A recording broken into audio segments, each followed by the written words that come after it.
Доброго здоров'ячка, хунту і хунтубери. Мы з Украины.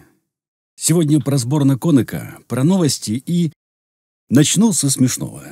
Товарища с исконно русской фамилией Лепс, обещавшего уехать в края подали, слегка расстроили. 4 месяца бриты рассматривали его документы на въезд под королевское крыло, но что-то пошло не так, и во въезде в Великобританию рюмочнику на столешнице было отказано. Не расстраивайся, Григорий. На Донбассе тебя всегда готовы принять, а после того, как Донбасс будет полностью возвращен под контроль Украины, слово «принять» изменит смысл, но не посыл. Да и Сызрань не самый плохой город для народного героя. Главное, Григорий, очечки не снимать, чтобы слезки героя не просматривались, и улыбаться. Улыбайся, Григорий, улыбайся, шлем тебе лучки добра, всем мира и т.д. И удачных приобретений еще желаем. После приобретения песен Шатунова можно еще начать исполнять репертуар Шульженко. Как идейка? Про платочек там что-то было. Слезки утереть как раз. А теперь про насущное. Если сказать, что я безгранично поражен вашей реакцией на просьбу собрать на Коника, то это не просто не сказать ничего, а молчать лет 5. Совсем. За первые 2 суток сбора количество донатов перевалило за 300 и продолжает потихоньку расти дальше. Вы понимаете, что значит ваша сила? Вы осознаете весь масштаб своей мощи. Вы отдаете себе отчет, что отправляя 100, 200, 500 гривен, они собираются в такой поток, который никому не остановить. Количество присланных донатов зашкаливает, но я постараюсь показать каждый комментарий, пусть даже и бегущий строкой. Не сегодня. Сегодня не отчетный еще ролл. Я сомневался, что мы сможем в принципе осилить эту задачу, а вы ее решили за несколько суток всего. А наши враги, кстати, они понимают, с кем имеют дело? Они понимают, что нация, которая готова инвестировать в своих воинов такие суммы всего за несколько дней, непобедима. И самое удивительное для них, что они считают такие сборы тратами, а мы – инвестицией и поддержкой своих. Вы ощущаете разницу? Хунтуберы, вы прекрасны. И я снова бесконечно поражен и кланяться еще и кланяться в ноги каждому из вас. Теперь я буду держать вас в курсе, как все будет проходить дальше. Конечно, мне бы хотелось, чтобы этим сбором все и закончилось. Но нам еще это... до Урала, помните же? Тем не менее, думаю, нам собранной сейчас суммы должно хватить на все про все. Мы приступили уже к очень плотным поискам, и о каждом этапе я постараюсь вас информировать настолько подробно, насколько это возможно вообще в данной ситуации. Все, что останется на счетах, будет отдано все равно на ЗСУ, просто на другие задачи, которых тоже загланды. Так что ваши донаты все равно приближают нашу перемогу даже после приобретения и доведения до ума Коника. И еще про донаты, чисто технический момент. Смотрите на скрин. Там есть выбор метода перевода. Не стесняйтесь выбирать самый удобный вам, иначе возможны проблемы как с уходом доната, так и с процентами за перевод. Смотрите по условиям своего банка. Там есть из чего выбрать, потому выбирайте. Тут нечего стесняться. На счету каждая копейка. И в прямом, и в переносном смысле.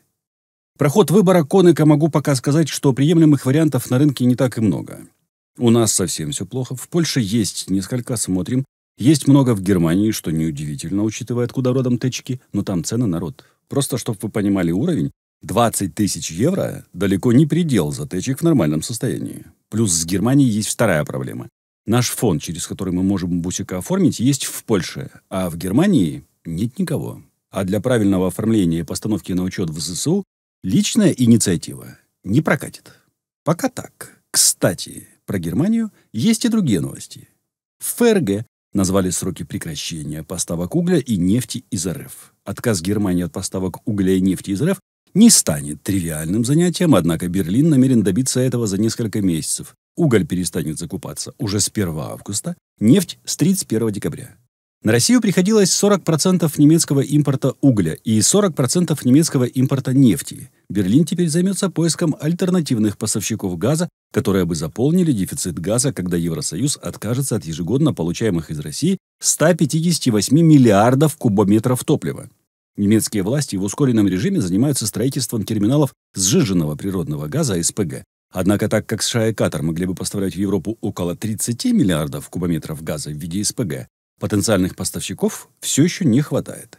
Страны Евросоюза согласовали ограничительные меры против российского угля в начале апреля в рамках 5-го еще пакета санкций. Он предусматривал запрет на покупку, импорт или транзитные перевозки угля и других твердых ископаемых видов топлива из России. Санкции начнут действовать с 10 августа. До этого сторонам будет разрешено выполнять контракты, заключенные до 9 апреля. Кроме этого, в целом ЕС позволит конфискацию арестованных российских активов за обход санкций. Директива должна быть одобрена в октябре. После принятия этой директивы попытка обойти санкции будет внесена в список криминальных преступлений в ЕС. Из 13,8 миллиарда евро активов российских олигархов и других организаций, замороженных в странах Евросоюза, более 12 миллиардов заморожены всего в 5 государствах. В конце июня оперативная группа западных союзников, которая отвечает за отслеживание активов российской элиты, сообщила, что активы на сумму 30 миллиардов долларов, принадлежащие российским олигархам или элитам, находящимся под санкциями, были заблокированы. Также заморозили около 300 миллиардов долларов Центробанка. Ранее советник президента Украины по экономическим вопросам Олег Устенко рассказал, что серьезные санкции, которые действительно завалят экономику России, еще впереди. Основная санкция будет бить по самому больному месту страны-оккупантии – по нефти. А в это время в Пентагоне анонсировали «Рамштайн-4». В Министерстве обороны США сообщили, что следующая, 4-я встреча контактной группы по обороне Украины состоится на следующей неделе в онлайн-формате. Предыдущая встреча формата «Рамштайн» по названию базы ВВС США в Германии, где состоялась первая встреча, проходила 15 июня в Брюсселе. При личном присутствии участников в ней приняли участие представители оборонных ведомств почти 50 стран. И еще про Германию.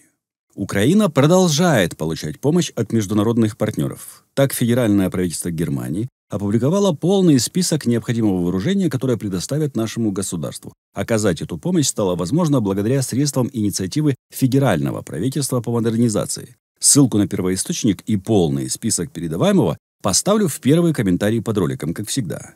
На модернизацию в 2022 году бюджет Германии увеличили, и он составляет 2 миллиарда евро. Сделали это, чтобы была возможность обеспечить необходимым Украину. Если говорить о перечне, то он порядочный. Здесь все, вот прям все. Дополнительную информацию по соображениям безопасности не предоставляют. Речь идет о способе, а также сроках поставки оружия. Мы будем знать, что она в Украине только тогда, когда она будет помогать эффективно работать по потернетам.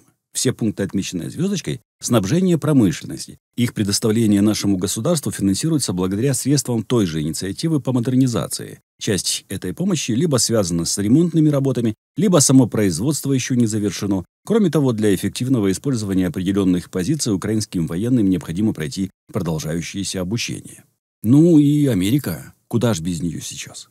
США предоставили Украине второй грант за прошедшие 2 недели. На 5-м месяце полномасштабного вторжения России в Украину Соединенные Штаты Америки направили в Украину 1,7 миллиарда долларов грантовой помощи. Об этом сообщил премьер-министр Украины в Твиттер. Это уже второй грант США за последние 2 недели. Сумма помощи составила 3 миллиарда долларов. Помощь США Украине беспрецедентна, конечно, несмотря на многие заковыки. В мае 2022 года Украина получила от международных партнеров менее 2 миллиардов для финансирования дефицита бюджета вместо запрошенных 5.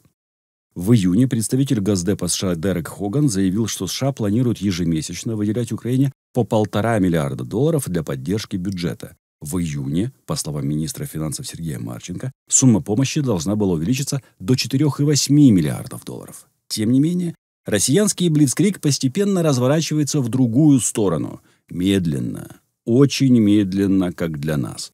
И молниеносно, как для россиян. Загляните, кстати, в Телеграм Пенса. Там видос про нашествие саранчи в Приморско-Ахтарском районе. Почти библейская історія. Слава Україні! Слава ЗСУ!